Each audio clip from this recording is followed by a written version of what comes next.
কেউ যদি মুসলিম থেকে কোনো কারণে অমুসলিম হয়ে যায়, তার বৈবাহিক সম্পর্ক অক্ষুণ্ণ থাকে কিনা। কেউ যদি মুসলিম থেকে মোরতাদ হয়ে যায়, মুসলিম থেকে অমুসলিম হয়ে যায়, তাহলে সেক্ষেত্রে তার বৈবাহিক সম্পর্ক ছিন্ন হয়ে যায়। এবং বৈবাহিক সম্পর্ক যখন ছিন্ন হয়ে যায়, তখন তার পরবর্তীতে যদি তিনি তওবা করে ফিরে আসেন, তাহলে সেক্ষেত্রে তার বিবাহকে নবায়ন করতে হয়, যেহেতু সম্পর্ক ছিন্ন হয়ে গেছে। নতুন করে আকদটা করে নিলে হয় তাদের মধ্যে।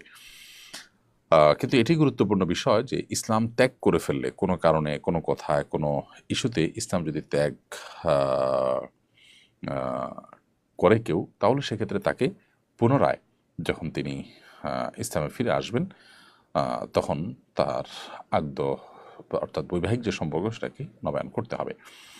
আর যদি স্বামী স্ত্রী উভয়ে তারা ইসলাম ত্যাগ করে আবার উভয়ে ফিরে আসেন, তাহলে সেটি ভিন্ন বিষয়। সেক্ষেত্রে আর পুনরায় বিবাহ নবায়ন করার প্রয়োজন হবে না।